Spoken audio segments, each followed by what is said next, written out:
Furthermore, though, I really like the way that they pretty much give almost every actor, they bring everybody back. There was, like, this TV spot, like, everybody's coming back for the last hurrah, and I really love the way they did that. Everybody kind of gets some screen time, even little supporting actors, you know, get their time to shine.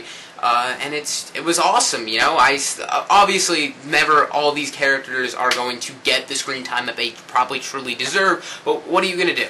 Instead of showing a lot of people dying, they just kind of have them emerge from this fight to realize all these people that are dead, and they really do, like, do a good job of displaying these deaths, because when you don't see them, it's different than, you know, it's different seeing them than it is just seeing these people dead already, and, you know, they show just Fred lying on the ground dead, and oh my, Rupert Grint, just amazing work there, really remarkable job. They have Percy they have Percy, the character, and the actor there, but they don't, like, introduce him back into the story, but, yeah, yet again, whatever. And then, you know, Lupin and Tonks. Yeah, Lupin and Tonks, the shot of Lupin and Tonks dead was just, perfectly taken straight from the book with them just about touching, holding hands, and it's just so heartbreaking. It really was. We have Harry's sacrifice and the death walk into the forest was just, I talked about nuance before, and just the look on his face, he perfectly embodies the look on the face of someone who's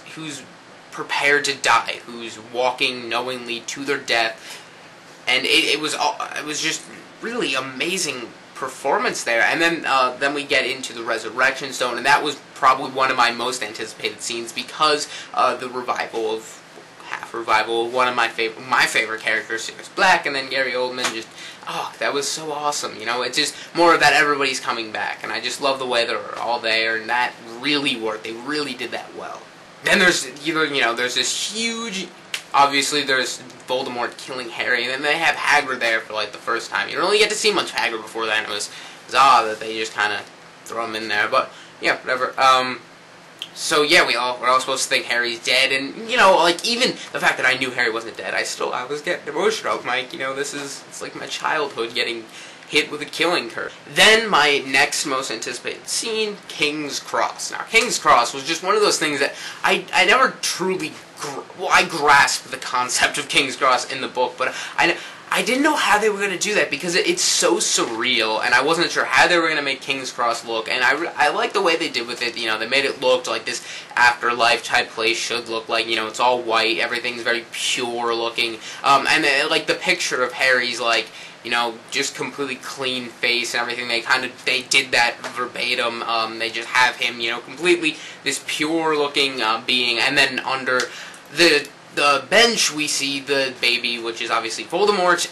They made it a lot more clear who that was, because in the book, you know, it's supposed to be like under rags and stuff, so you're not really supposed to see exactly who it is, and they literally show like a small Voldemort all covered in blood, and because you're supposed to realize, you know, when he's waking back up, he was in that afterlife too, and they don't really do a lot on that, but there's that good line, like, and yes, that whole and the talk between Dumbledore and Harry was shortened, and there's not a lot explained, like the fact that because Voldemort took his blood, that is why Harry isn't truly. That's why he couldn't really kill him, but he did kill a part of his soul. But Harry is very much alive, and he has the choice. So, but they did that very well. I think King's Cross was done amazingly, and one thing that I was looking forward to was some closure on the character of Wormtail, which we didn't really get at the end of Part 1, where in the book he is supposed to die, he's supposed to get choked by his own metal hand. I was like, maybe they'll kind of do some, you know, some follow-up on that in Part 2, but they didn't, and I was slightly disappointed in that, but ever so slightly. I think it's a really cool death in the book because, you know, it's some redemption for him, even though you kind of feel like he gets what he deserves, because he was in debt to Harry, because Harry saved his life. He paid off that debt by saving Harry, and for that, his own hand killed him, because Voldemort, you know, for his moment's doubt in Voldemort. Sure, it's something that could have easily been done in the movie with, like, 2 minutes, and it wouldn't have added too much to the runtime, but these are just those little things that you gotta let go, or else you're just gonna be miserable, and you're never gonna enjoy these movies, and I don't know why you wouldn't want to, because on the whole, they're great movies. Yes, there's little discrepancies from the book, and you're like, wow, that would have made this movie so much better, but you can't look at things like that. You have to judge it by what is there, and what is there, I think, is amazing. The same thing goes for Creature. I was extremely pissed off that he is left off as still pretty much of a villainous character, and he's just kind of, he's this curmudgeon old elf, and I didn't like that because he gets such a great redemption in the book. You know, as this house elf, and they start treating him nice, and he returns during the Battle of Hogwarts. Yes, it was left out of the battle, and that's slightly disappointing. So Creature, yes, he doesn't get his redemption. I was slightly upset by that. I don't see the purpose of complaining about those things. Yes, it would have been awesome to see them in the movie.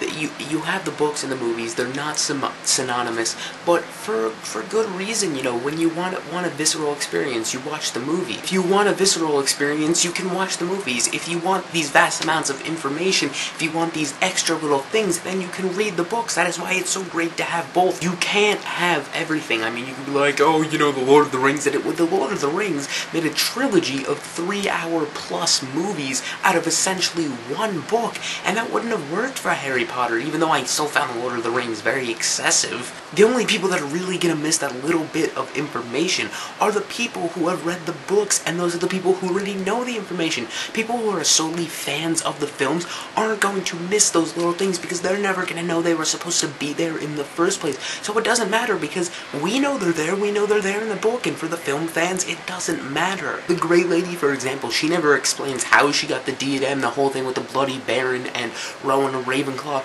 So you know what?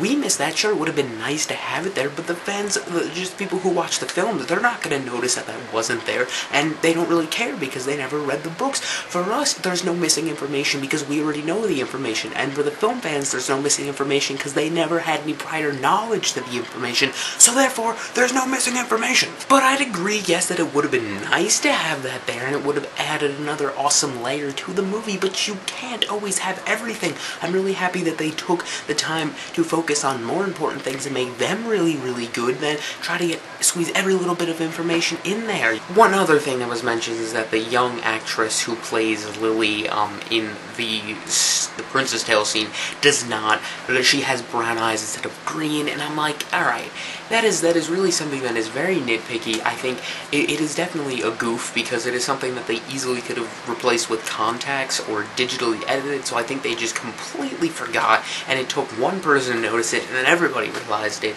and it doesn't detract anything for me. Hopefully maybe for the DVD they'll like fix that or something. Deathly Hallows Part 1, I felt that there was a lot of great humor, some of the funniest jokes in all of the Harry Potter movies in the movie, and even in the book there's some good comic relief. In the second half, I'm like, what are they going to do here? Because this movie, the franchise has really, really awesome humor, but in the second half of the book, there's absolutely no humor, really. So what are they going to do? Because now this is a separate movie, essentially, but they really nailed it. I mean, I feel like none of this humor was out of place. It didn't detract from climax. Sometimes people laughed at things that were, I guess, unintentional humor, which kind of annoyed me, but I guess it was because of the hysterics of, you know, it's so dramatic, so emotional, and that's why.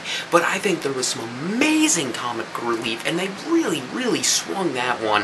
I thought they did that perfectly. Oh, this movie is so good. I think there was just such a great chemistry between all these actors, especially between Daniel Radcliffe and Michael Gambon, and to see them again on screen was amazing. Then we go back, and then we have the really sad Hagrid carrying the body, and then all the distraught people leaving the castle with this loss of hope, and then you have Neville the hero kind of coming out with this hat, with a sorting hat, and I think, you know, that is done very differently. Here's where they take the biggest liberty.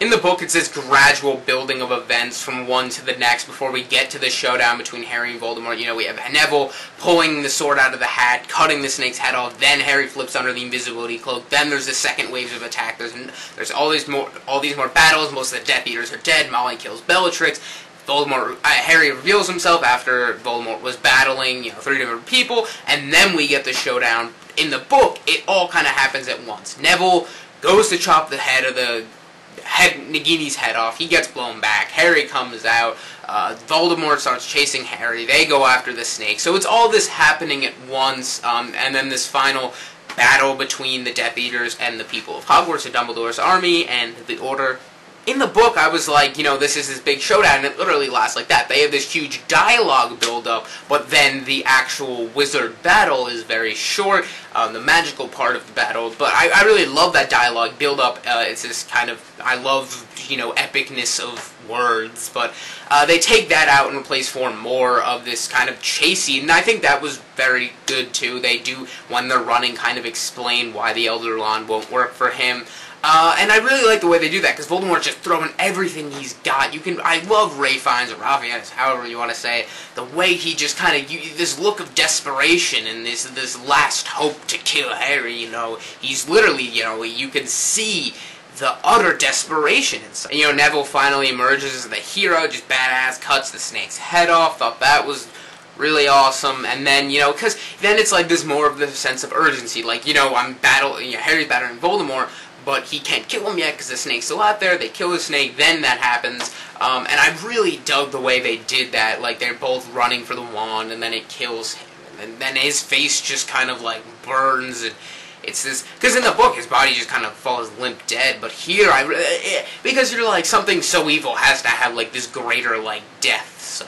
Obviously, then they had to take out the one part where it's Voldemort dueling three-way with McGonagall, Slughorn, and Kingsley, and I thought that was awesome, because those are just, like, three people who like, characters that I really love that don't always get a lot of time to shine, so here was kind of their time, and they didn't get that, but that's okay. Slughorn still gets some time there, because I love Jim Broadbent's portrayal of Slughorn, and he did something so amazing in Half-Blood Prince in that cabin scene, because they expanded more. They had this whole little story about Lily and this fish, and that was really, really, great emotional stuff back in Half-Blood Prince. So here, when I was reading the book, I'm like, he must feel this indignation against his former favorite student, and he feels guilty because, he gave him this information that allowed him to do so many horrible things. So I think he's kind of taking it into his own that, he feels responsible to fight Voldemort. But regardless, even though that wasn't in there, I just feel like this movie is so perfect for what it is. This is like a generation-defining movie. This is our big blockbuster. I mean, yes, we obviously have a lot of them, but I feel like this is it. It is this coming battle of 10 years of movies, at least, and I absolutely adore it. I think it is perfect for the movie that it is, not the adaptation that it is, but the movie that it is, and I consider Part 1 and Part 2 one movie, and they are definitely... It definitely is. Deathly Hallows alone is one of my favorite movies now. I can't rank it anywhere yet. I still need to see it more time. At the very end, when, the very end was the only time I really said anything during the movie, is when, they go up on the bridge, and Harry's kind of standing there. I'm like, don't snap the wand, don't throw it over the cliff, don't do that, is stupid, because I feel like there was greater value in him going off to the forest and burying it and actually talking to Dumbledore first about it, and then he repairs his own wand, because now he doesn't really have a wand. I think he still has Draco's, but still, he loved the Phoenix Feather, so... Anyway, I think the ending before the epilogue could have been a little better, but yet again, I'm not here to nitpick, because I think this is such a truly amazing movie. And then the epilogue, I was really worried about the epilogue. I didn't know how it was going to turn out for me, because in the book, it was this strange sort of feeling, like, I felt like I got some closure from it, but at the same time, it just felt, it was yet again very bittersweet, very weird almost. And I think they do it very well. The only thing they leave is his little speech to Albus Severus, and I thought that was good, and it really hit the heart. And it did what it needed to do. It kind of said, like, life's going on in the wizarding world, and life will go on for you too, muggles out there. And when they all go on the train, and then it rides off, and they play that music, it just, that had me going. That was too much to handle. I knew I was going to be emotional during this movie, like, at some point, like, I was just going to be sad, because, yes, as I said, the book and the movie itself are had very sad material, and that alone, but then the fact that this is the end of the series, but I did not expect like this, like, like, in Pixar movies, I always, like, tear up a little bit, but I don't really get, like, heavy, like, loads of tears, but here, I was just bawling, and I wasn't even, like, truly, like, sad, but it was just so much emotion, and throughout the entire movie, too, which was crazy. Another thing I wanted to mention is, I completely forgot that, like, Lavender Brown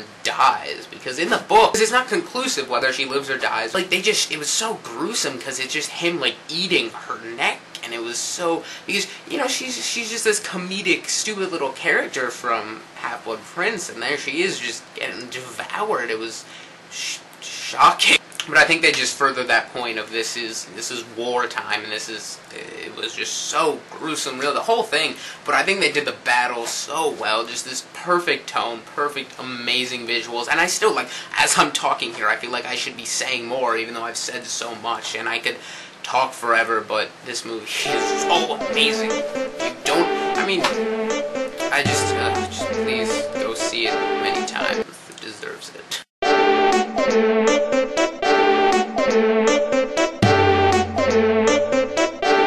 Mischief managed! Did that happen in your theater too? I hope so.